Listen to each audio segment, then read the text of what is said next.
নমস্কার শ্রোতা বন্ধুরা, মাঝরাতের গল্প চ্যানেলে আপনাদের সকলকে স্বাগত।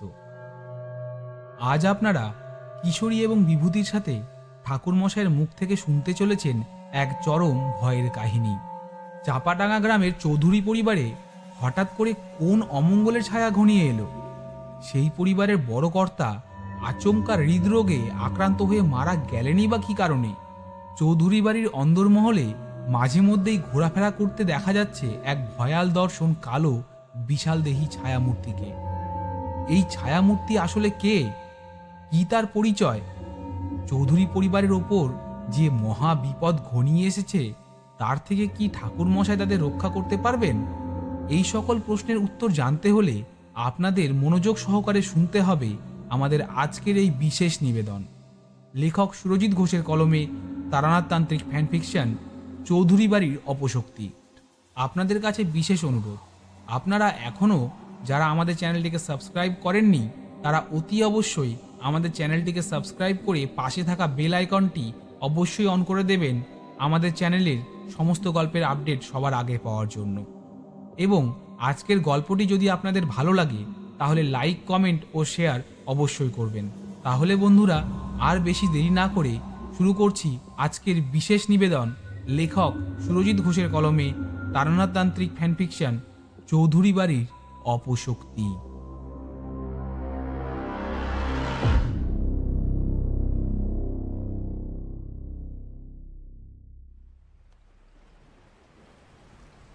ঠাকুর মশাই, একটা জমজমাট ভয়ের গল্প শোনান দেখি। এমন তমসা ঘেরা আধার দিনে ভয়ের গল্প শোনার মধ্যে যে সুখ রয়েছে তার জুড়ি মেলা ভার। আমি এবং কিশোরী আমরা দুজন ঠাকুরমশাইয়ের বাড়ি এসে উপস্থিত হয়েছি প্রায় আধ ঘন্টার বেশি সময় হয়ে গেল। আষাঢ় মাসের ভরা বর্ষার দিন আজ। সকাল থেকে ঝমঝম করে বৃষ্টি আরম্ভ হয়েছে। বৃষ্টির কারণে আমি অফিস যেতে পারিনি। দুপুরের দিকে বৃষ্টি কিছুটা ধরে এলে কিশোরী এসে উপস্থিত হলো আমার বাড়িতে। তার বক্তব্য একটিবার মর্টলেনে ঠাকুরমশাইয়ের বাড়ি থেকে ঘুরে আসা দরকার। আমি ভেবে দেখলাম প্রস্তাবখানা নেহাত মন্দ নয়।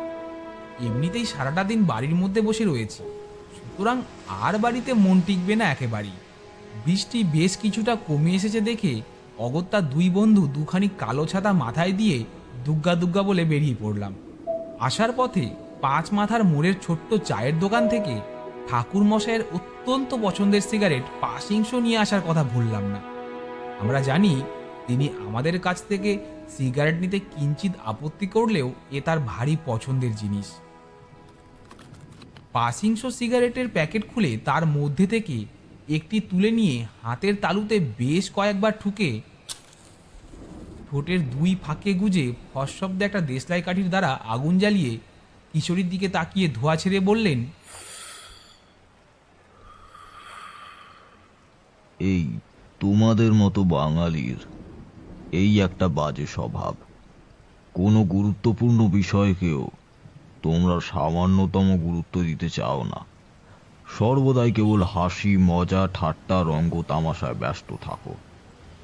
এই জন্যই বোধহয় বলে, কারো পৌষ মাস তো কারো সর্বনাশ। আজ তোমরা যে সমস্ত ঘটনাগুলো গল্পের মতো শুনছো, অতীতে সেই সমস্ত ঘটনাগুলোই যাদের সাথে বা যে সকল পরিবারের সাথে ঘটেছিল শুধুমাত্র তারাই জানে সেই সমস্ত ঘটনা আসলে কতটা ভয়ানক আর হাড় হিম করা ছিল। ঠাকুরমশাইয়ের কথার প্রসঙ্গে কিশোরী আরও কিছু বলতেই যাচ্ছিল, কিন্তু আমি ওর হাত খামচে ধরলাম। চোখের ইশারায় তাকে চুপ করতে বললাম। কিশোরী যদি বেফাস কিছু কথা বলে ফেলে তাহলে ঠাকুরমশাইয়ের চটে যাওয়ার সম্ভাবনা রয়েছে গুরুতর।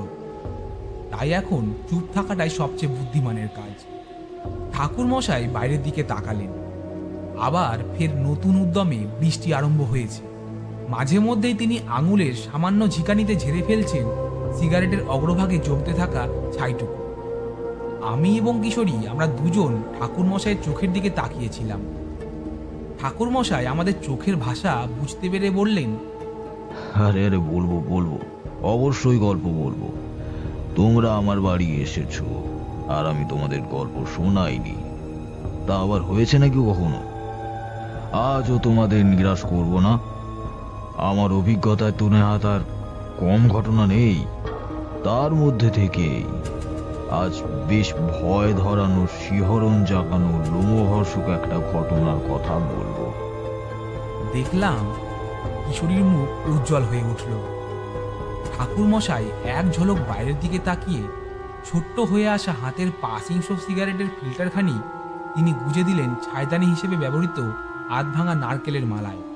তারপর মনে মনে গোটা ঘটনাটাকে একবার ভালোভাবে সাজিয়ে নিয়ে তিনি বলতে আরম্ভ করলেন আজকের কাহিনী।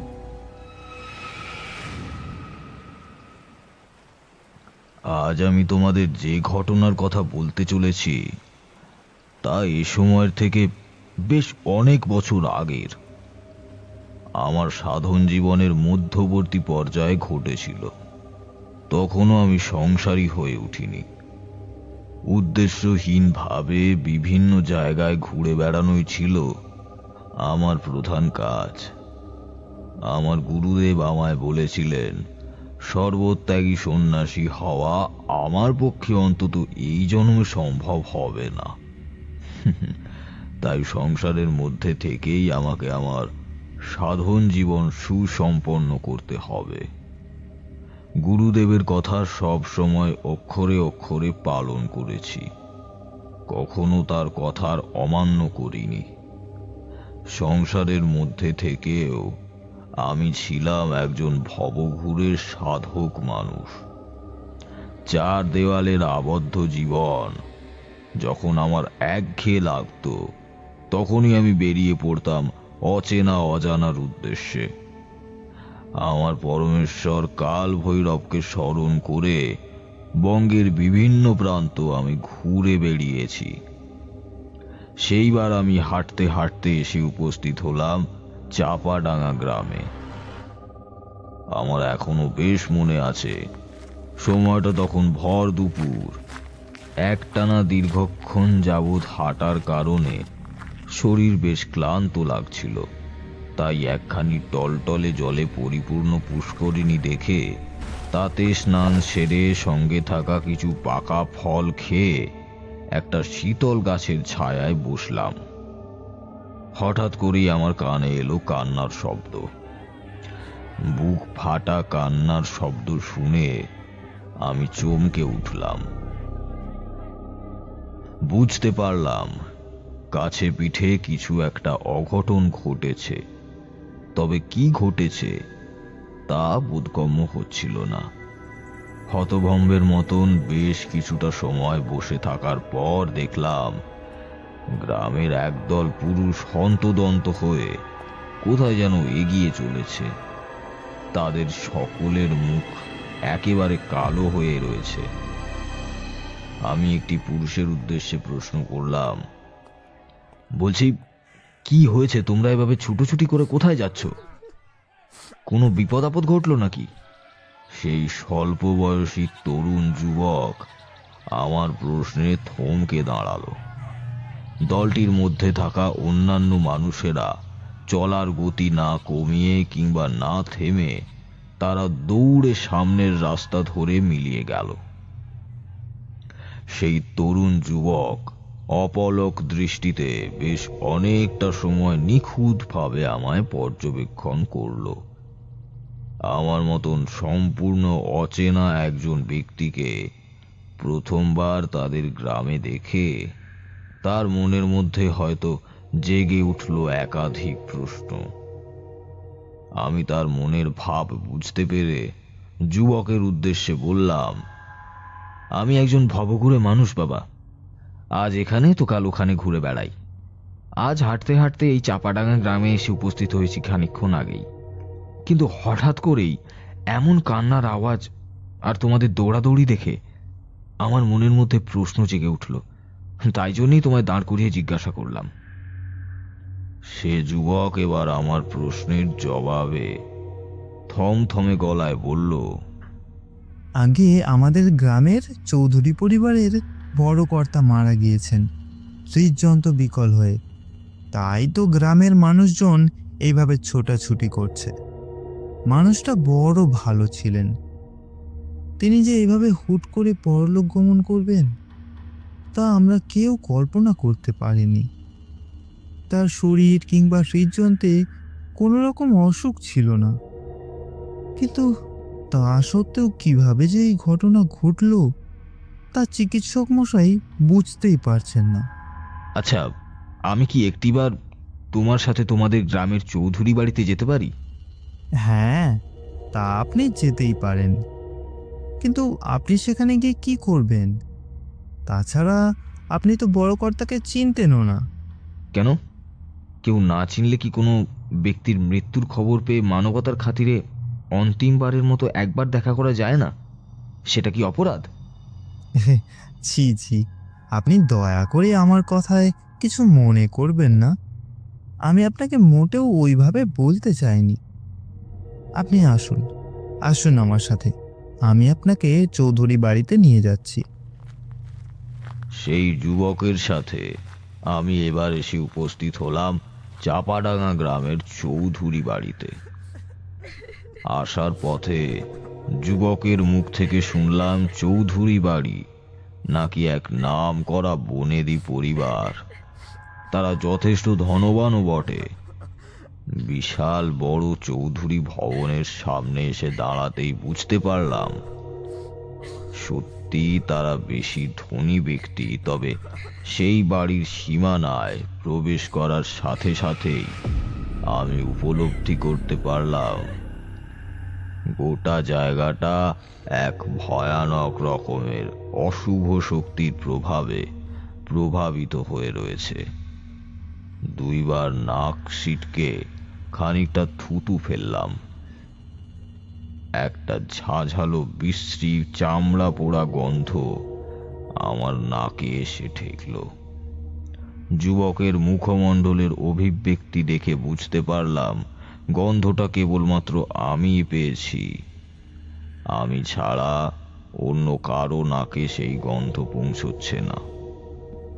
যেহেতু মৃত্যুর খুব অল্প সময়ের মধ্যেই ঘটনাস্থলে আমরা গিয়ে উপস্থিত হয়েছিলাম, তাই দেখলাম তখনও বড় কর্তা একইভাবে শুয়ে রয়েছেন নিজের কক্ষের বিছানায়।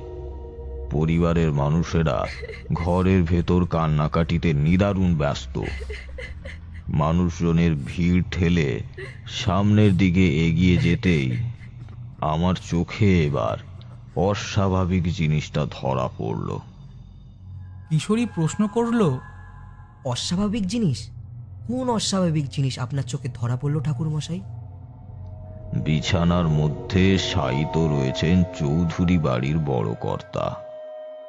ভদ্রলোকের বয়স আন্দাজ 60-এর ঊর্ধ্বে, তবে তার চেহারার গঠন দেখেই বোঝা যায় তিনি বেশ শক্তপোক্ত গোছের মানুষ ছিলেন। এমন অসময়ে মোটেও মৃত্যুর কথা নয়। এরপর আমার নজর গেল ভদ্রলোকের মুখমণ্ডলের প্রতি। নিখুঁতভাবে পরীক্ষা করে যা বুঝলাম তাতে তিনি কোনো কারণে চরম ভয় পেয়েছিলেন।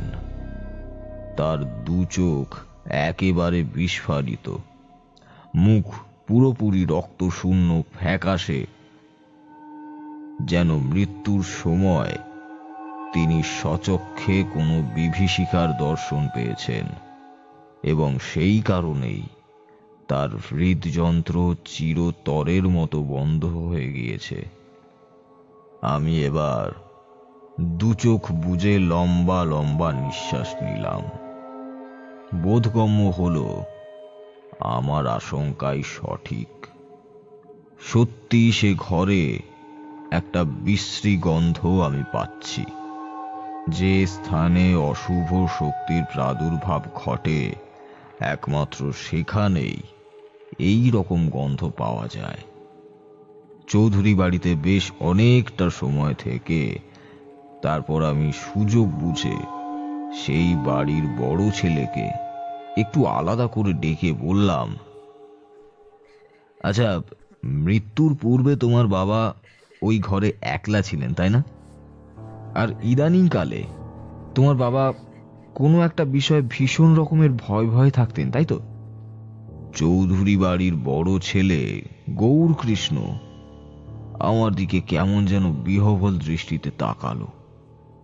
বেশ কিছুক্ষণ আমার মুখের পানে তাকিয়ে থেকে সে আমার প্রশ্নের উত্তর না দিয়ে আমার উদ্দেশ্যে নিজেই প্রশ্ন করলো, আপনি কে? আপনাকে তো আমাদের গ্রামের পূর্বে কখনো দেখেছি বলে মনে পড়ে না।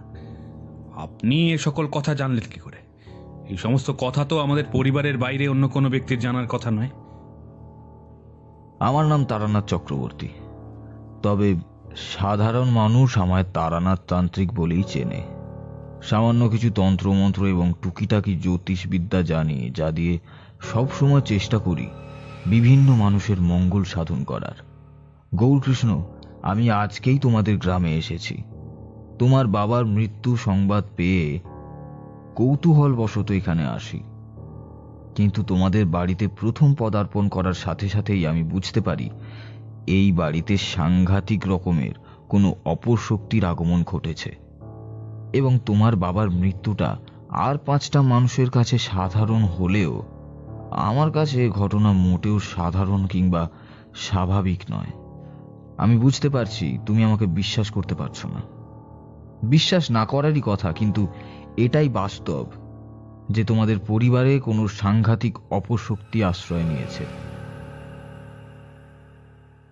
না না, আমি আপনাকে সম্পূর্ণভাবে বিশ্বাস করছি, কারণ আপনি যা বলছেন তার একটা কথাও বেঠিক নয়। আপনার বলা সমস্ত কথা হুবহু মিলে গিয়েছে। কয়েকদিন আগে থেকে আমার বাবার মধ্যে এক অদ্ভুত মানসিক বিকৃতি দেখা দেয়। বাবা বলেন তিনি নাকি রাতের অন্ধকারে কাকে দেখতে পাচ্ছেন। শুধুমাত্র রাতের বেলায় নয়, দিনে দুপুরের খটখটে আলোতেও বাবা বলেন একটা কালো ছায়া মূর্তিকে তিনি দেখতে পাচ্ছেন এই কয়েকদিন ধরে। শেষের কয়েকদিন বারবার বলতেন আমাদের পরিবারে নাকি সাংঘাতিক ভয়ানক কোনো বিপদ ঘটতে চলেছে শীঘ্রই। কিন্তু আমরা বাবার কোনো কথাই বিশ্বাস করতাম না। চোখের সামনে আমরা এই পরিবারের অন্যান্য কোনো মানুষ কাউকে দেখতে পাচ্ছি না, অথচ সেই একই জায়গায় বাবা উপস্থিত থেকে বলছেন তিনি নাকি কাউকে দেখতে পাচ্ছেন। আমরা ভাবলাম নিশ্চয়ই বাবার মানসিক বিকৃতি ঘটেছে। আমাদের পরিবারের সদস্যরা বাবার মান সম্মান রক্ষার্থে এ বাড়িতে কাজ করতে থাকা সমস্ত দাস দাসীদের বারবার করে বলে দিল বড় কর্তার মানসিক বিকৃতির খবরখানা যেন 5 কান না হয়। কিন্তু আপনার কথা শুনে বুঝতে পারছি সত্যিই বাবা কাউকে দেখতে পাচ্ছিলেন। বাবার বলা ওই কালো ছায়ামূর্তি আমাদের সকলের অগোচরে অলক্ষ্যে ঘোরাফেরা করছে আমাদের এই চৌধুরী পরিবারের মধ্যে। হায় ভগবান, হায় ভগবান, আমাদের চৌধুরী পরিবারে এ কোন অমঙ্গলের ঝড় এলো ঠাকুর? আহা গৌরকৃষ্ণ, তুমি এখনই এতটা ভেঙে পড়ো না। বিপদের সময় মোটেও দুর্বল হয়ে পড়তে নেই। ঈশ্বর মঙ্গলময়, তিনি অবশ্যই তোমাদের সকল বিপদ ভঞ্জন করবেন। চক্রবর্তী মশাই, আপনি যখন একবার আমাদের বাড়িতে এসেছেন তখন আমি আপনাকে কিছুতেই আর এত সহজে যেতে দেব না। আপনার কথাবার্তা শুনেই বুঝতে পেরেছি আপনি সত্যিই একজন প্রকৃত গুণী তন্ত্র সাধক। আপনার উপর চোখ বন্ধ করে ভরসা করা যায় অনায়াসে। আপনি দয়া করে এই গুরুতর বিপদ থেকে আমাদের পরিবারকে রক্ষা করুন। আপনার কথা শুনে মনে হচ্ছে আমার বাবার মৃত্যুটা সত্যিই স্বাভাবিক নয়। তিনি হয়তো ওই কালো ছায়ামূর্তি তথা অপশক্তির দেখা পেয়েছিলেন এবং সেই বিভৎসতা সহ্য করতে না পেরে হৃদযন্ত্র বিকল হয়ে তার মৃত্যু ঘটে। না জানি আরো কতজন মানুষ এবার দেখা পাবে ওই কালো ছায়ার। তাদের সাথেও যদি এমন মর্মান্তিক পরিণতি ঘটে তখন কি হবে? ছোট ছোট ছেলেপুলে নিয়ে আমাদের সংসার। চক্রবর্তী মশাই, আপনি যদি আমাদের এই বিপদ থেকে উদ্ধার না করেন তাহলে আমাদের চৌধুরী পরিবার একেবারে উজাড় হয়ে যাবে। এত বেশি অস্থির হয়ে পড়ো না হে। তোমাকে এত করে অনুরোধ করার মতো কিছু নেই। যে কোনো মানুষের বিপদ দেখলে কিংবা তাদের বিপদের কথা শুনলে আমি তাদের সাহায্য না করে থাকতে পারি না। বিপদগ্রস্ত মানুষদের বিপদ থেকে উদ্ধার করাই হলো আমার প্রধান কর্তব্য এবং দায়িত্ব। আমি যখন একবার তোমাদের চৌধুরী বাড়িতে এসে উপস্থিত হয়েছি তখন এই সমস্যার সমাধান আমি করবই। তোমাদের নিরাপত্তা দেওয়ার দায়িত্ব আমার। যাও, আর তোমাদের এখানে একাকী দাঁড়িয়ে থাকা উচিত হবে না। তুমি গিয়ে সমস্ত কাজ সুষ্ঠুভাবে মেটাও, আমি এখানেই আছি। শ্মশান যাত্রার পর ফিরে এসে স্নান সেরে আমার সাথে দেখা করো, তখনই আমি তোমাকে এরপর ঠিক কি করতে হবে তা বলে দেব। আমার কথা শুনে সদ্য পিতৃহারা সেই যুবক তথা গৌরকৃষ্ণ এবার চোখের জল মুছে চলে গেল অন্দরমহলের দিকে। সারাটা দিন আমি চৌধুরী পরিবারের মধ্যেই থাকলাম। যত সময় এগিয়ে চলে ততই আমার মনের মধ্যে ধারণা বদ্ধমূল হলো। বর্তমানে এই পরিবারের যে অপশক্তিটির আগমন ঘটেছে সেটি মোটেও কোনো সাধারণ কিংবা তুচ্ছ অপশক্তি নয়। শ্মশান যাত্রা করার পূর্বে গৌরকৃষ্ণ তার স্ত্রী পার্বতীকে ডেকে আমার সাথে পরিচয় করিয়ে দিলেন। পার্বতী ভারী লক্ষ্মী মন্ত্র মেয়ে, মাথা ভরা ঘোমটা টেনে অত্যন্ত ভক্তির সাথে আমার পায়ে হাত দিয়ে সে প্রণাম করল। আমি প্রাণ ভরে তাকে আশীর্বাদ করলাম। চলে যাওয়ার পূর্বে গৌরকৃষ্ণ নিজ স্ত্রীকে বলে গেল চক্রবর্তী মশাইয়ের আতিথেয়তায় যেন সামান্যতম কোনো ত্রুটি না হয়। পার্বতী মাথা নেড়ে সম্মতি জানিয়ে স্বামীকে বিদায় জানালো। পার্বতীর দেখানো পথ ধরে আমি এসে উপস্থিত হলাম এক বিশাল অতিথি ঘরে। পার্বতী আমার উদ্দেশ্যে ঋণঋণে কণ্ঠে বলল, বাবা ঠাকুর, এই হলো আপনার ঘর। আপনি এখানে যতদিন খুশি ততদিন থাকতে পারেন। আশা করি এ কক্ষে থাকতে আপনার কোনো অসুবিধা হবে না। আমি পার্বতীর দিকে তাকিয়ে মৃদু হেসে বললাম, মাগো, আমি সর্বত্যাগী সাধক মানুষ। আজ এখানে তো কাল ওখানে, ঘুরে ঘুরে বেড়ানোই আমার কাজ। তুমি এই বিলাসবহুল কক্ষে আমার থাকতে অসুবিধে হবে কিনা জানছো, অথচ আমার বেশিরভাগ রাতই কোনো ফাঁকা গাছতলা কিংবা পরিত্যক্ত ভাঙা মন্দিরের চাতালে দিব্যি কেটে যায়। তুমি যাও মা, নিশ্চিন্তে তোমার কাজে যাও। আমাকে নিয়ে ব্যস্ত হওয়ার মতো কোনো কারণ নেই। তাই বললে কি আর হয় বাবা ঠাকুর? আপনি হলেন আমাদের অতিথি। অতিথি মানে তো সে স্বয়ং নারায়ণ। তার উপর আপনি আবার ব্রাহ্মণ মানুষ। আমার স্বামী আমায় বারবার করে বলে গেছেন আপনার যেন কোনো অসুবিধা না হয়। আমি আমার স্বামীর আদেশ অমান্য করি কি করে?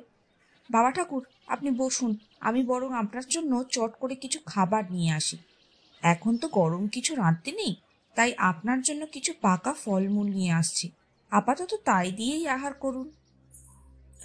আমি পার্বতীর কথায় শত আপত্তি করলাম, কিন্তু সেই মেয়ে আমার কোনো আপত্তিই কানে তুলল না।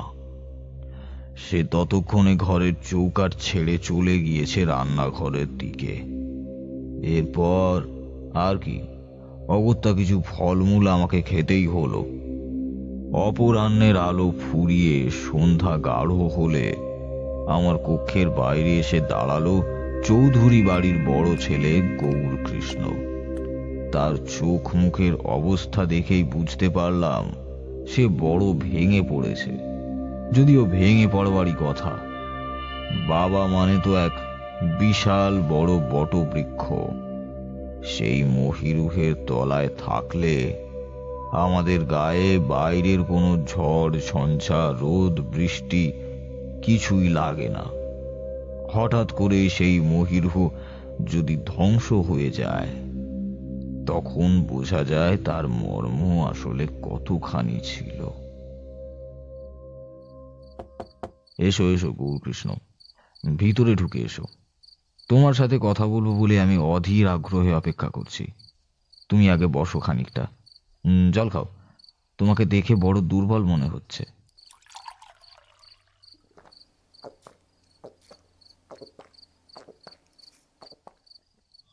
আমি আমি আপনাকে বলে বোঝাতে পারবো না চক্রবর্তী মশাই। আমার ভেতরে এখন ঠিক কি অবস্থা চলছে এখনো যেন ভাবতেই পারছি না। বাবা আমাদের ছেড়ে আজীবনের মতো চলে গিয়েছেন। বাস্তবটা মেনে নাও গৌরকৃষ্ণ, কারণ বাস্তব যতই কঠিন হোক না কেন সেই বাস্তব আমাদের মেনে নিতেই হয়। তোমার বাবা যদি স্বর্গ থেকে দেখেন তোমরা এত কষ্ট পাচ্ছ, তাহলে তো তিনিও কষ্ট পাবেন, তার আত্মা কষ্ট পাবে। গৌরকৃষ্ণ চোখের জল মুছল। তার দুই চোখের মণিতে যেন দপ করে জ্বলে উঠল দু টুকরো জ্বলন্ত কাঠ কয়লার আগুন। তার গলার আওয়াজ এবার যথেষ্ট কঠিন শোনালো। সে আমার দু হাত জড়িয়ে ধরে বলল, চক্রবর্তী মশাই, যার জন্য এই সমস্ত কিছু হয়েছে, অর্থাৎ সেই অপশক্তির ব্যবস্থা আপনাকেই করতে হবে। আপনি এমন একটা কিছু করুন যাতে ওই ভয়ানক অপশক্তি তার উচিত শিক্ষা পায়। আচ্ছা গৌরকৃষ্ণ, তুমি আমাকে এখন একটিবার তোমাদের গোটা চৌধুরী বাড়ি ঘুরিয়ে দেখাতে পারবে? এই বাড়ির প্রতিটি কোণা, প্রতিটা ঘর আমি ভালোভাবে দেখতে চাই। পারবো না কেন, অবশ্যই পারবো। আপনি চলুন, চলুন আমার সাথে, আমি আপনাকে গোড়াটা ঘুরিয়ে দেখাচ্ছি। গৌরকৃষ্ণ হাতে একখানি মস্ত বড় কাঁচের লণ্ঠন নিয়ে আমাকে গোটা বাড়ি ভালোভাবে ঘুরিয়ে ঘুরিয়ে দেখালো। তোমাদের তো আগেই বলেছিলাম, চাপাডাঙ্গা গ্রামের চৌধুরী বাড়ি এক বিশাল বড় সম্ভ্রান্ত বনেদি পরিবার। তাই গোটা বাড়ি ঘুরে ঘুরে দেখতে আমাদের বেশ অনেকটা সময় লাগলো। গোটা বাড়ি জুড়ে আমি সেই কটু বাজে গন্ধটা পেলাম। তবে একটি বিশেষ জায়গায় এসে আমার চলার গতি অবরুদ্ধ হলো। আমার তলপেট গুলিয়ে বমি উঠে আসার জোগাড় হলো। তীব্র বিশ্রী যে চামড়া পোড়া গন্ধটা গোটা বাড়িময় বিরাজ করছে, সেই গন্ধটাই একটি বড় কক্ষের সামনে যেন কয়েক গুণ বেশি বৃদ্ধি পেয়েছে। আমার বুকের মধ্যে সহসা বেজে উঠল বিপদের ঘণ্টা। ঢং ঢং শব্দে জোরালো ভাবে সেই ঘণ্টা বাজতেই থাকলো। আমি গৌরকৃষ্ণের দিকে তাকিয়ে প্রশ্ন করলাম, আচ্ছা গৌরকৃষ্ণ, এই কক্ষটি কার? এই কক্ষের বাইরে এরকম ভাবে তালা বন্ধ করা রয়েছে কেন? আগে চক্রবর্তী মশাই, এই ঘরটি আমার ছোট ভাই রমাপ্রসাদের। আচ্ছা বেশ বেশ, তা না হয় বুঝলাম, কিন্তু এই ঘরের দরজায় বাইরে থেকে এভাবে তালা দেওয়া আছে কেন? রমাপ্রসাদ একেবারেই চায় না তার অনুমতি ছাড়া তার কক্ষে কেউ প্রবেশ করুক। আমার ভাই ছোটবেলা থেকেই কী সব যেন তন্ত্রমন্ত্র নিয়ে চর্চা করে। সে যখন ঘরের বাইরে বের হয় তখন এইভাবেই ঘরে তালা দিয়ে তবেই যায়। বেশিরভাগ সময়ে সে ঘরের মধ্যে নিজেকে আটকে রাখে। গভীর রাত পর্যন্ত নানান পুঁথি গ্রন্থ ঘেঁটে মন্ত্র পড়ে। তবে আজ সকাল থেকেই দেখছি ও তালা দিয়ে বাইরে বেরিয়ে গিয়েছে। তুমি কি জানো তোমার ভাই কোথায় গিয়েছে? এখনো এত রাত পর্যন্ত সে কোথায় আছে? কেন সে বাড়ি ফিরে আসেনি? আগে না চক্রবর্তী মশাই, আপনার প্রশ্নের একটিও উত্তর আমার কাছে নেই। রামপ্রসাদ বরাবরই বড় খামখেয়ালি এবং স্বেচ্ছাচারী প্রকৃতির মানুষ। ওর বিষয়ে কাউকেই তেমনভাবে খুব একটা কিছু বলে না। বুঝলাম। ঠিক আছে, চলো, গোটা বাড়ি ঘুরে দেখার কথা ছিল, তা তো ঘুরলাম। এবার বরং কক্ষে ফেরা যাক। তবে তোমার ভাই এলে অবশ্যই আমার সাথে একবার দেখা করিও। আচ্ছা বেশ, ঠিক আছে চক্রবর্তী মশাই, রামপ্রসাদ এলে ওকে আমি আপনার কাছে নিয়ে যাব।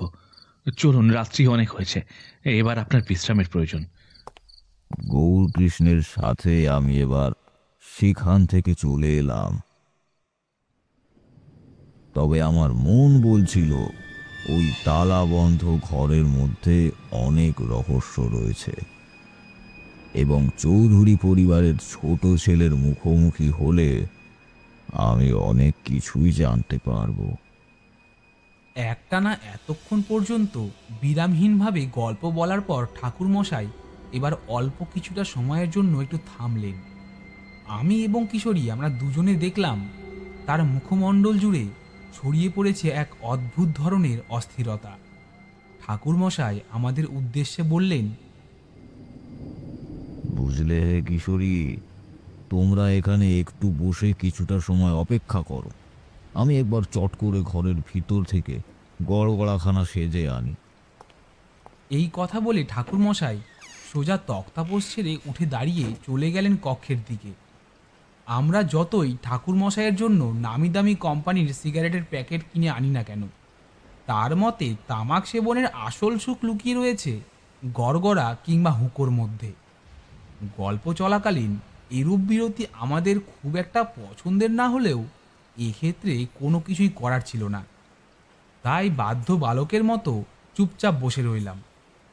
রান্নাঘরের ভেতর থেকে রুনুঝুনু শব্দে নূপুর বাজিয়ে ঠাকুরমশাইয়ের ছোট্ট কন্যা চারি বাইরে বেরিয়ে এসে আমাদের উদ্দেশ্যে বলল, কাকাবাবু, আপনারা চা খাবেন? আমি কি আপনাদের জন্য একটু চা করে নিয়ে আসব? চারির মুখের কথা শেষ হতে না হতেই কিশোরী বলে উঠল, হ্যাঁ হ্যাঁ চারিমা, এমন ভরা বৃষ্টির রাতে একটু গরম গরম চা হলে তো পুরোপুরি জমে যায় বিষয়টা। বাপরে বাপ, ঠান্ডায় হাত পা যেন একেবারে জমে যাবার উপক্রম। কিশোরীর কথা শুনে ছোট্ট মেয়েটা মৃদু হেসে বলল, আচ্ছা বেশ, ঠিক আছে কাকাবাবু, আপনারা বসুন, আমি এক্ষুনি আপনাদের জন্য চা করে নিয়ে আসছি। চারি রান্নাঘরের ভেতর প্রবেশ করল।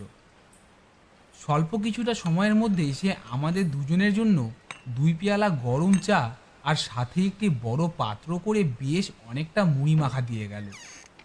ঠাকুরমশাইও বেরিয়ে এলেন জ্বলন্ত গড়গড়া হাতে নিয়ে। তক্তাপোষের ফাঁকা অংশে আমাদের মুখোমুখি বসে নলে মুখ ঠেকিয়ে আরাম করে লম্বা টান দিয়ে অফুরন্ত ধোঁয়া ছেড়ে নিজে থেকেই বলতে আরম্ভ করলেন গল্পের পরবর্তী অংশ।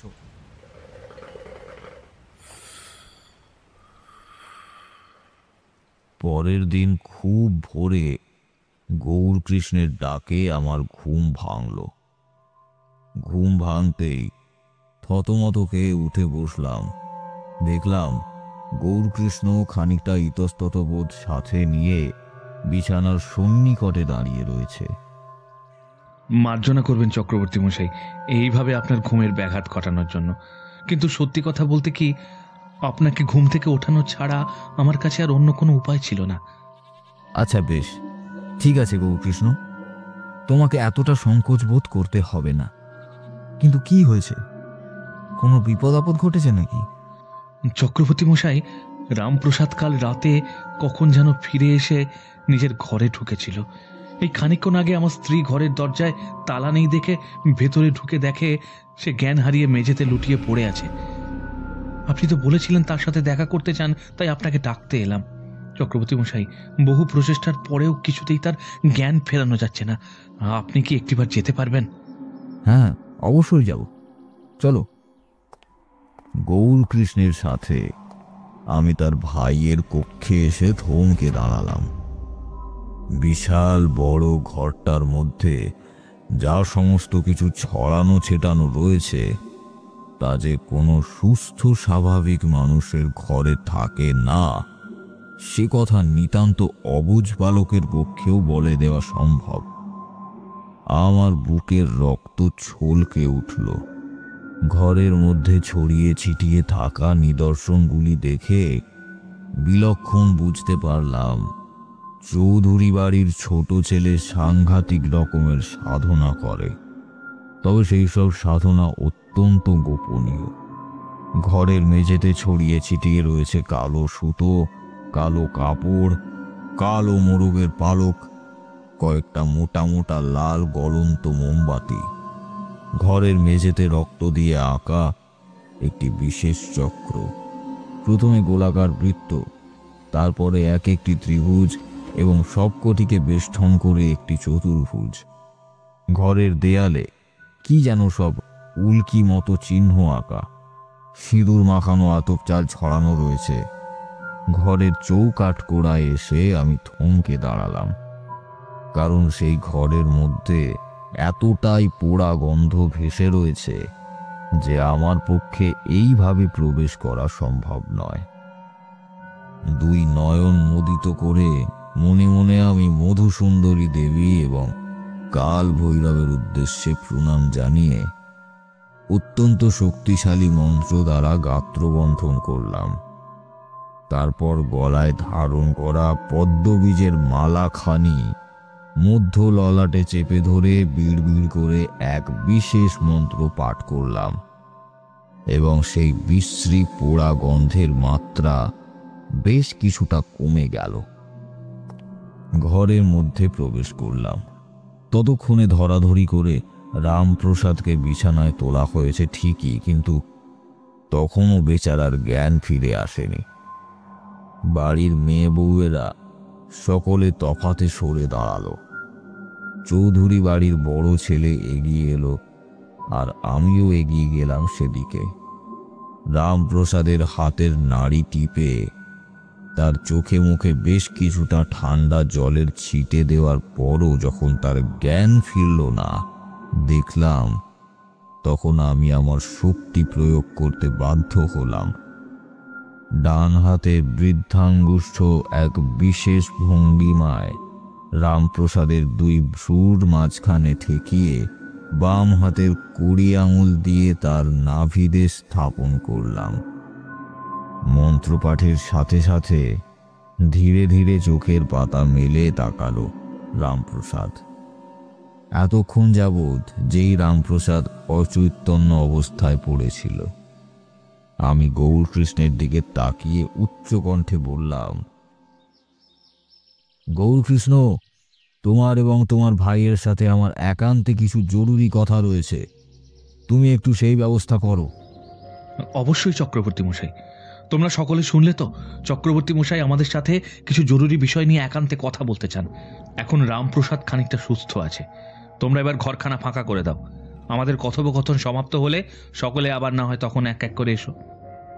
পরিবারের প্রত্যেকটি সদস্য এবার সেই ঘর থেকে বেরিয়ে গেল। ঘরখানা ফাঁকা হয়ে যেতেই আমি দরজা বন্ধ করে দিলাম। গৌরকৃষ্ণকে চোখের ইশারায় বসতে বলে আমি নিজেও একখানি আরাম কেদারা টেনে নিয়ে বিছানার ঠিক মুখোমুখি কনুইতে ভর দিয়ে বসলাম। ততক্ষণে আধশোয়া অবস্থায় উঠে বসেছে রামপ্রসাদ। আমি তীক্ষ্ণ দৃষ্টিতে বেশ কিছুক্ষণ ভালোভাবে তাকে পর্যবেক্ষণ করে গাম্ভীর্যপূর্ণ স্বরে বললাম, কাজটা তুমি একদম ঠিক করনি রামপ্রসাদ।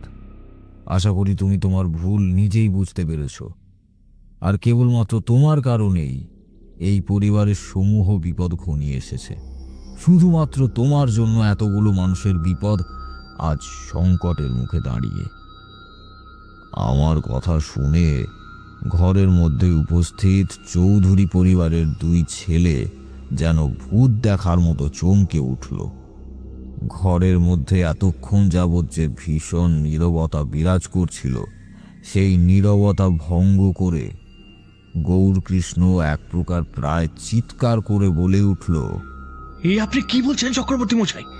হ্যাঁ গৌরকৃষ্ণ, তুমি যা শুনেছ তা এক বর্ণ মিথ্যে নয়।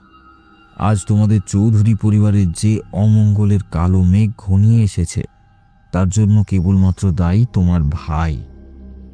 রামপ্রসাদ আমার দিকে হতভম্বের মতো তাকিয়েছিল। সে ভাবতেই পারেনি যে আমি এই রকম তার বিষয়ে কিছু জেনে ফেলব। আপনি কি বলুন তো? কাটা কাটা ভাবে প্রশ্নটা করল রামপ্রসাদ। আমি তার প্রশ্নের উত্তরে বললাম, আমি কে তা তুমি পরেও জানতে পারবে, তবে তার আগে সত্যিটা বলো। তুমি যদি নিজের মুখে না স্বীকার করো, তাহলে আমি কিন্তু সমস্ত কিছু বলে দিতে পারবো অনায়াসে। এই ঘরে ঢোকার পরেই আমি বুঝতে পেরে গিয়েছি এখানে আসলে কি করা হয়েছে। নিজের জন্য না হলেও অন্তত পরিবারের জন্য নিরপরাধ মানুষগুলোর মুখের দিকে চেয়ে এবার সবটা স্বীকার করো রামপ্রসাদ। তা না হলে কিন্তু বড় বেশি দেরি হবে না, তখন আর কোনো কিছুই করার থাকবে না আমার। আর নিজেকে ধরে রাখতে পারল না রামপ্রসাদ। ছেলেটা অঝরে কেঁদে ফেলল, আর বুক ঠেলে উঠে এলো একটা আর্তনাদ। অস্ফুট স্বরে সে বলল, বাবা, তুমি পারলে আমাকে ক্ষমা করে দিও। গৌরকৃষ্ণ তার ভাইয়ের দিকে তাকিয়ে খানিকটা ধমকের সুরে বলল, চুপ করে থাকিস না ভাই, আসলে কি হয়েছে সবটা তুই খোলসা করে বল। চক্রবর্তী মশাই কেন এই কথাগুলো বললেন তার উত্তর তোকে দিতেই হবে। উনি একেবারে সঠিক বলেছেন। সত্যি এখন আমাদের চৌধুরী পরিবারে যা কিছু অঘটন ঘটছে, তার জন্য একমাত্র দায়ী আমি। হ্যাঁ, আমি ছাড়া আর অন্য কেউ নয়। তুই তো জানিস দাদা, ছোট থেকেই আমার তন্ত্রমন্ত্রের প্রতি যথেষ্ট দুর্বলতা রয়েছে। তন্ত্রমন্ত্র, জাদুটোনা এই সমস্ত কিছু আমাকে বারবারই বড় বেশি আকৃষ্ট করে। কতবার কত জায়গায় আমি ছুটে গিয়েছি কেবলমাত্র কোন এক ভালো সাধকের সন্ধান পেয়ে। কত দুর্গম পাহাড়ি অঞ্চল, কত বন বনানীতে দিন রাত এক করে থেকেছি তন্ত্রের নানান রকমের দিক রপ্ত করার জন্য। বিশেষ কিছু ক্ষমতা রপ্তও করেছি বটে, কিন্তু তুই বিশ্বাস কর, কোনো মানুষের ক্ষতি করা আমার উদ্দেশ্য ছিল না কখনোই। আজ থেকে বেশ কিছু মাস আগেই আমি এক পার্বত্য অঞ্চলে গিয়ে একটি গ্রন্থ হাতে পেলাম। সেটাই ছিল সর্বনাশের গুরু। আমি গুণা করেও ভাবতে পারিনি ওই সর্বনাশা পুঁথি আমার জীবন এইভাবে তোলপাড় করে দেবে। ওটা মোটেও কোনো ভালো পুঁথি ছিল না, ওটা ছিল সাংঘাতিক অপশক্তির অংশ বিশেষ। পুঁথির প্রতিটা পাতায় পাতায় মিশেছিল সাক্ষাৎ শয়তানের দূতের মন্ত্র, তাকে জাগিয়ে তোলার উপাচার ক্রিয়া। পুঁথি পঠন করে আমি বুঝতে পারলাম এই অতি প্রাচীন পুঁথি বড়ই দুষ্প্রাপ্য এবং মানব সমাজের জন্য ক্ষতিকারকও বটে। তবে এই পুঁথিতে যে প্রক্রিয়া বলা হয়েছে, 1 মাস যাবৎ সেই প্রক্রিয়া সুষ্ঠুভাবে সম্পন্ন করলে জাগিয়ে তোলা সম্ভব এক ভয়ানক শয়তানকে। একবার জাগ্রত হওয়ার পর সেই শয়তান নিজের উপাসনাকে বিপুল পরিমাণে ধন সম্পদ প্রদান করবে, তার যাবতীয় মনোবাসনা পূরণ করবে। আর এই লোভেই পড়েই আমি জাগিয়ে তুললাম নরকের দূতকে। বিগত 1 মাস ধরে নিজেকে সম্পূর্ণরূপে গৃহবন্দী করে আমি তার আরাধনা করেছি, রাতের পর রাত জেগেছি তাকে জাগিয়ে তুলতে। আসলে তখন আমি একেবারে হিতাহিতি জ্ঞান শূন্য হয়ে পড়েছিলাম। আমার ভালো মন্দের বিচার বুদ্ধি সবকিছু তালগোল পাকিয়ে গিয়েছিল। আমার মাথায় কেবলই ঘুরপাক খাচ্ছিল অসীম অর্থ, লোভের চূড়ান্ত লোভ, সীমাহীন অর্থ, প্রচুর ধন সম্পদ। আর এই লোভই আমার কাল হলো। আমি তখন বুঝতে পারিনি শয়তানকে জাগিয়ে তুললে শয়তান যেমন আমার মনোকামনা পূরণ করবে, ঠিক তেমনি আমার কাছ থেকে অনেক কিছু কেড়েও নেবে। আসলে সে যা দেয় তার থেকে ঢের গুণ বেশি ফেরত দেয়। আমার সাধনার পর অমাবস্যার রাতে শয়তান উঠে এলো পাতাল থেকে। আমার সাধনায় সন্তুষ্ট হয়ে সে আমাকে বিপুল পরিমাণে অর্থ, নানান ধন সম্পদ দিল ঠিকই, কিন্তু এরপরেই সে তার আসল রূপ দেখাতে আরম্ভ করলো। আমাদের পরিবারে নানান রকমের বিপদ আপদ, অঘটন, আদি ভৌতিক উপদ্রব শুরু হলো। বাবা সেই দিন ওই শয়তানকে দেখি বুকের ব্যথায় শেষের কথা আর সমাপ্ত করতে পারল না রামপ্রসাদ। ডুকরে আবার সে ভেঙে পড়ল প্রবল কান্নায়। গৌরকৃষ্ণ প্রবল ধিক্কার সূচক ভঙ্গিমায় তার উদ্দেশ্যে বলল, ছি ছি ভাই, আমি কল্পনাও করতে পারছি না তুই এরকম জঘন্য কাজ করতে পারিস বলে। কেবলমাত্র অর্থের লোভে পড়ে শেষে কিনা অসাধু পথ বেছে নিলি। ঈশ্বরের কৃপায় আমাদের তো টাকা পয়সার কমতি নেই, কিন্তু তবুও তুই কেন সর্বনাশার লোভের শিকার হলি? আজ কেবলমাত্র তোর কারণে, হ্যাঁ, তোর জন্য আমাদের বাবাকে এইভাবে মৃত্যুর মুখে ঢলে পড়তে হলো। তুই যেই নরকের শয়তানকে আহ্বান জানিয়ে তুলে এনেছিস, সেই শয়তান প্রতিদিন প্রতি রাত আমাদের চৌধুরী বাড়িতে বিচরণ করছে। আমরা কেউই জানি না আমাদের অদৃষ্টে ঠিক কি ভয়ানক বিপদটাই না লেখা রয়েছে। আমি হাত জোর করে আমার অন্যায়ের ক্ষমা চাইছি দাদা। আসলে আমি ভাবতেও পারিনি এরকম কিছু একটা ঘটে যেতে পারে বলে। সেজন্যই তো আমি কাল সারাদিনই ঘরে থাকতে পারিনি। আর মৃত্যুটা আমি কিছুদিন মেনে নিতে পারছিলাম না। ঘরের দরজায় তালা বন্ধ করে বাইরে বেরিয়ে গিয়েছিলাম একাকী। কাল আমি খুব কেঁদেছি, কেবলমাত্র বাবার কাছে ক্ষমা চেয়েছি ব্যাকুল হয়ে। তবে আমি তোদের কথা দিচ্ছি, আমি জীবিত থাকতে তোদের কোনো ক্ষতি হতে দেব না। ওই শয়তান যদি তোদের কিছু করতে আসে, তাহলে আগে তাকে আমায় হত্যা করতে হবে। গৌরকৃষ্ণ, তুমি আর রামপ্রসাদকে কিছু বলো না। সে তো তার নিজের ভুল বুঝতে পেরেছে, ক্ষমা চেয়েছে। ক্ষমাই হলো পরম ধর্ম। তুমিও তাকে ক্ষমা করে দাও। মানুষ মাত্রই ভুল করে। সে যে তার নিজের ভুল বুঝতে পেরেছে, এটাই যথেষ্ট নয় কি? আমি আমি সেই পুঁথি পড়ে নরকের শয়তানকে জাগিয়ে তো তুলেছি, কিন্তু তাকে যে কিভাবে পুনরায় নরকে ফেরত পাঠাবো তা তো বুঝতে পারছি না। মানে সে কথা পুঁথির মধ্যে কোথাও লেখা নেই। আমি একটি বিশেষ বিপরীত প্রক্রিয়া করে তাকে পুনরায় নরকে ফেরত পাঠানোর চেষ্টা করব। তবে রামপ্রসাদ, তোমাকে একটি কথা দিতে হবে, আর কখনো কোনো দিন তুমি এভাবে বিচার বিবেচনা না করে কোনো উপাচার ক্রিয়া করবে না। তন্ত্র আসলে এক প্রকার শক্তি, সাক্ষাৎ আগুনের মতন। তন্ত্রে অদীক্ষিত কোনো মানুষ সেই আগুন নিয়ে খেলা করতে গেলে তাতে সে নিজেও পুড়ে ছাই হয়ে যাবে, এটাই স্বাভাবিক। আমি আপনাকে কথা দিচ্ছি আর কখনো কোনো দিন এই ভুল কাজ করব না। আমার যথেষ্ট শিক্ষা হয়েছে। অসৎ উপায়ে লোভের বশবর্তী হয়ে ধনবান ব্যক্তি হয়ে ওঠার কথা আমি জীবনেও কখনো কোনোদিনও ভুলতে পারবো না। আমি এরকম অন্যায় কাজ দ্বিতীয়বার করার চেষ্টা ভুলেও করব না। বেশ, ঠিক আছে।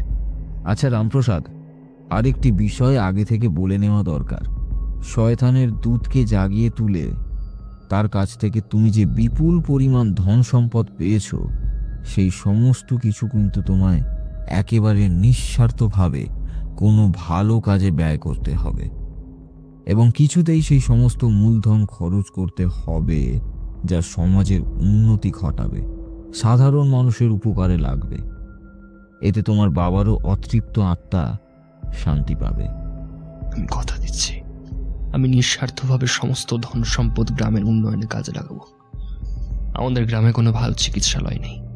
আমি সেই সমস্ত সোনা দানা দিয়ে একটি ভালো চিকিৎসালয় গড়ে তুলব এবং সেখানে সম্পূর্ণ বিনা পয়সায় সাধারণ মানুষের চিকিৎসার ব্যবস্থা করব। আগামীকাল অমাবস্যা তিথি। অমাবস্যা তিথিতে এক বিশেষ যজ্ঞের প্রয়োজন হবে। সন্ধ্যার অন্ধকারের পর এই কক্ষের ভিতরেই আমি যজ্ঞে বসব। অবশ্য তোমরাও থাকতে পারো আমার সাথে। বিশেষ করে রামপ্রসাদকে এই যজ্ঞে বিশেষভাবে দরকার। যার হাত ধরে শয়তান জেগে উঠেছে, তার হাত ধরেই শয়তান ফেরত যাবে তার নিজের আবাসস্থলে, অর্থাৎ পাতালের কালো অন্ধকার গহ্বরে। আমার যজ্ঞের জন্য যা সমস্ত কিছু প্রয়োজন হবে, সেই সমস্ত কিছু আমি একটি সাদা কাগজে লিখে দিচ্ছি। তোমরা তা আনিয়ে দেওয়ার ব্যবস্থা করো।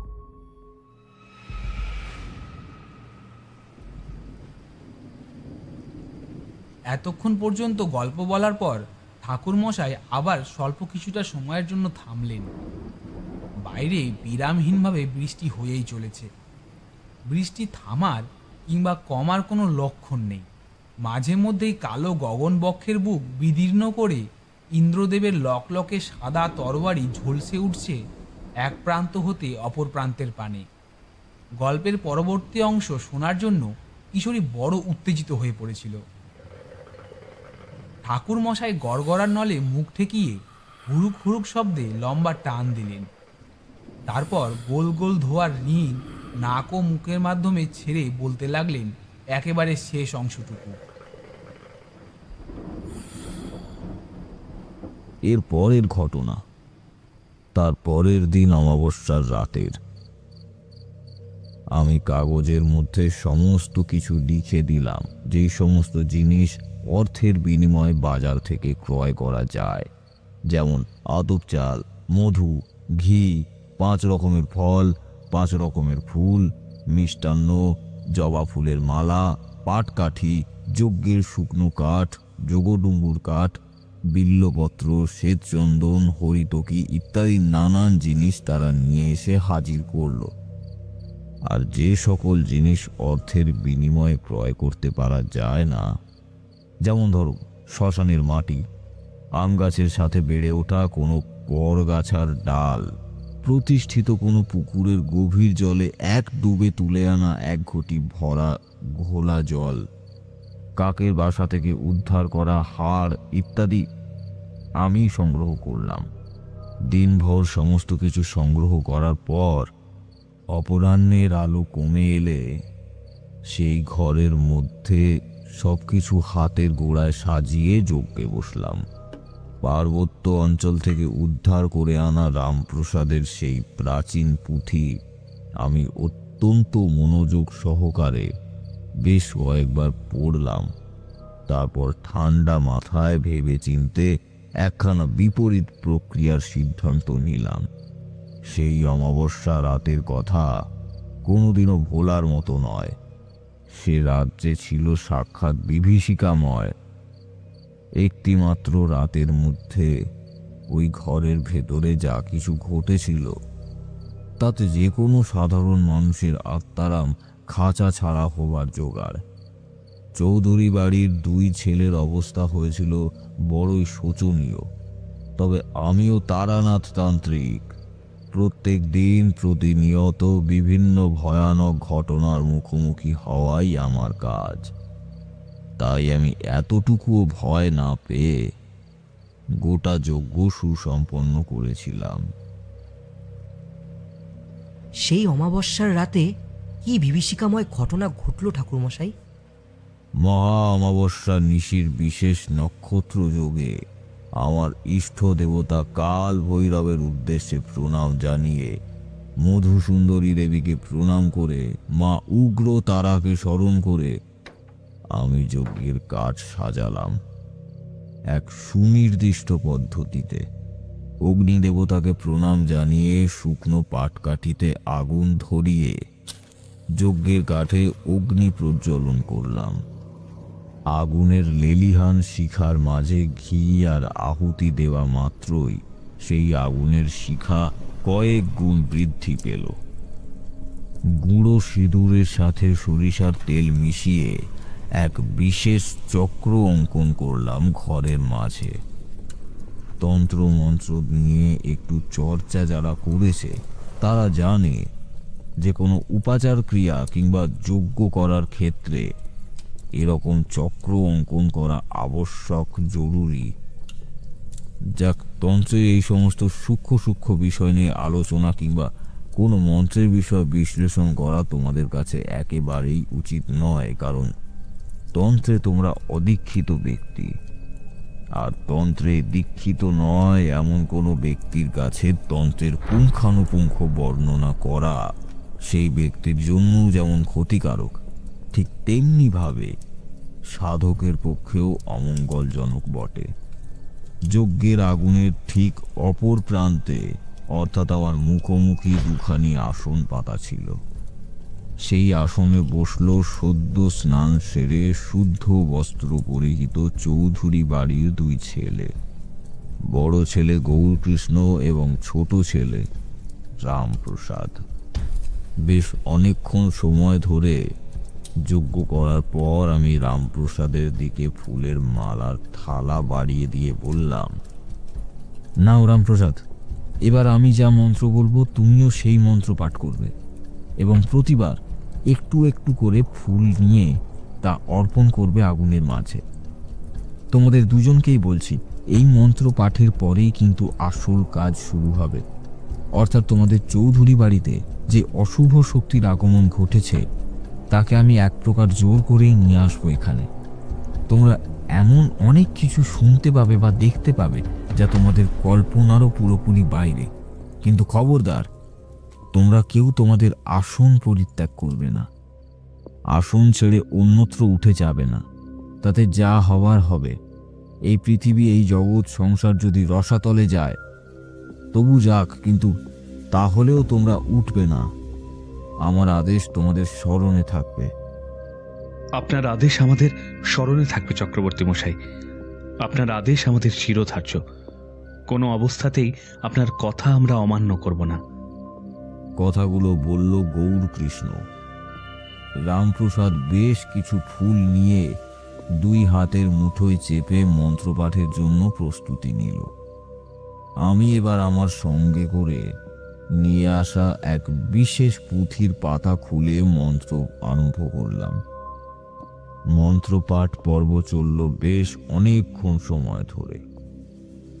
মন্ত্রপাঠের পর শেষ আহুতি প্রদানের সাথে সাথেই পায়ের তলার শুকনো ঝকঝকে শ্বেত পাথরের মেঝে যেন থর থর করে কেঁপে উঠল। হ্যাঁ, বিশ্বাস করো তোমরা, একেবারে ভূমিকম্প হওয়ার মতন সেই ঘরের মেঝে কাঁপতে শুরু করলো। কিন্তু বাইরে কোথাও কোনো কিছু ঘটছিল না। চৌধুরী বাড়ির দুই ছেলের দিকে তাকিয়ে আমি চোখের নির্দেশে বুঝিয়ে দিলাম, শয়তান ইতিমধ্যেই তার কারসাজি আরম্ভ করে দিয়েছে। তারা যেন আমার আদেশের ব্যাপারে অবগত থাকে।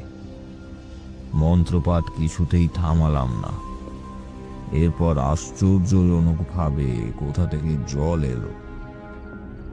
হ্যাঁ, ঘরের মেঝে ভেসে গেল থই থই জলরাশিতে। মনে হলো একটা অদৃশ্য নারী যেন মাথা ফুঁড়ে উঠেছে আর আছে কাছে পিঠে কোথাও। আমি আরো বেশি করে ঘিয়ের আহুতি দিলাম আগুনের মধ্যে।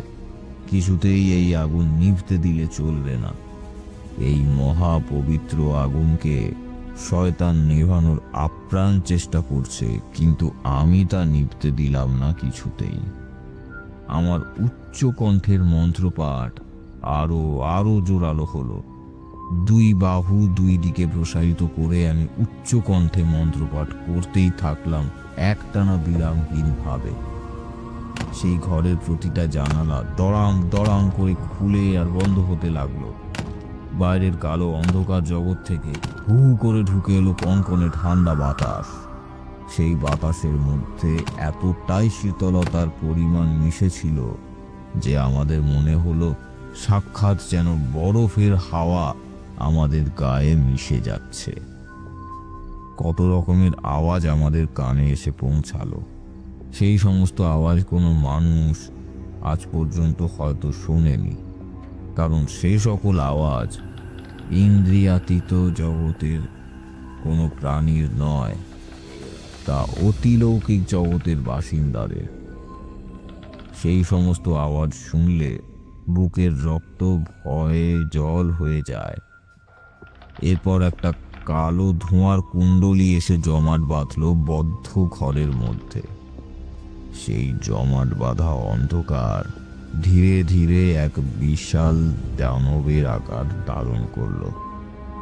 কালো কুচকুচে লোমশ তার শরীর, দুই চোখের দৃষ্টি টকটকে গাঢ় লাল, সুচালো মুখ থেকে গড়িয়ে পড়ছে লালা রস। হাতের থাবায় বড় বড় নখযুক্ত আঙুল। এই যে সাক্ষাৎ নরকের পিশাচ।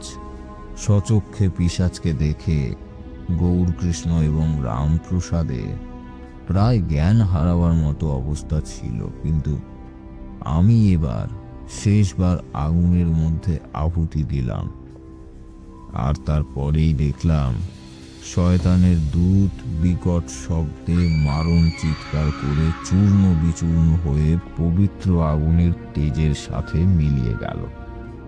চৌধুরী বাড়ির ছেলেদের দিকে তাকিয়ে এতক্ষণে মৃদু হেসে বললাম,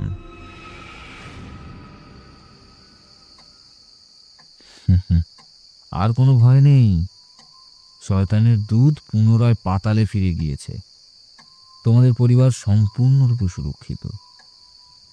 আপনি আপনি ঠিক বলছেন চক্রবর্তী মশাই? আর কোনো অঘটন ঘটবে না তো? না হে রামপ্রসাদ, আর কোনো অঘটন ঘটবে না। তবে যে কথা আমাকে দিয়েছ তা সর্বদা বজায় রাখবে। রাখবো আপনার বলার সমস্ত কথা, আমি আজীবন মনে রাখবো। আপনাকে যে কি বলে ধন্যবাদ জানাবো চক্রবর্তী মশাই। আমি এই চৌধুরী বাড়ির বড় ছেলে হয়ে আপনার কাছে সত্যিই বড় কৃতজ্ঞ। আমার কাছে কৃতজ্ঞতা জানানোর কোনো প্রয়োজন নেই, কারণ আমি যা করেছি সেটা আমার কাজ, আমার কর্তব্য এবং আমার দায়িত্ব। ঈশ্বর মঙ্গলময়, তিনিই তোমাদের সকল বিপদ থেকে মুক্তি দিয়েছেন। তাই ধন্যবাদ যদি কাউকে জানাতেই হয়, তবে তোমরা ঈশ্বরের উদ্দেশ্যেই জানাও। এভাবেই সেবার চৌধুরী বাড়ির মহা অপশক্তি দূর করে আমি তবেই ফিরে এসেছিলাম। তোমরা তো জানোই, প্রয়োজন ফুরিয়ে গেলে আমি আর অযথা সেই স্থানে আটকে থাকি না। মিথ্যে মায়ার বাঁধনে অযথা নিজেকে জড়িয়ে লাভ কি? পরের দিন সকাল হলেই আমি সেখান থেকে বেরিয়ে পড়ার কথা বলেছিলাম, কিন্তু সেই পরিবারের সদস্যরা এত অনুরোধ উপরোধ করল যে আমাকে তাদের বাড়িতে একটা দিন থাকতেই হলো। মানুষ লোভের বশবর্তী হয়ে কখনো কখনো হিতাহিত জ্ঞান শূন্য হয়ে পড়ে। ভালো মন্দ, শুভ অশুভ, ঠিক বেঠিক সমস্ত কিছু গুলিয়ে যায় একেবারে। আর ঠিক তখনই মনুষ্য জাতি তলিয়ে যায় পাপে অন্ধকারে, একেবারে মৃত্যুর দোরগোড়ায় এসে উপস্থিত হয়। সে নিজেও বিপদের মুখোমুখি হয়, আর তার আশেপাশে থাকা সমস্ত মানুষের দলও বিপদ ডেকে আনে অজান্তেই। ঠাকুর মশাইয়ের গল্প আজকের মতো শেষ হয়েছে দেখে তার কাছ থেকে বিদায় চেয়ে নিয়ে আমি আর কিশোরী ছাতা মাথায় বেরিয়ে এলাম মঠেলেনের রাস্তায়। বৃষ্টি এখন পুরোপুরি না থামলেও বেশ কমে এসেছে। দুই বন্ধু দুখানি সিগারেট ধরিয়ে জল জমা রাস্তায় হাঁটতে আরম্ভ করলাম নিজ নিজ গন্তব্যের উদ্দেশ্যে। আপনারা এতক্ষণ শুনছিলেন লেখক সুরজিৎ ঘোষের কলমে তারনাথতান্ত্রিক ও চৌধুরী বাড়ির অপশক্তি। আজকের গল্পটি আপনাদের কেমন লাগলো তা অতি অবশ্যই আমাদের কমেন্ট বক্সে কমেন্ট করে জানাবেন। আমরা ফিরে আসছি খুব শীঘ্রই আপনাদের জন্য নতুন একটি গল্প নিয়ে। ততক্ষণ আপনারা সবাই সুস্থ থাকবেন, ভালো থাকবেন। ধন্যবাদ।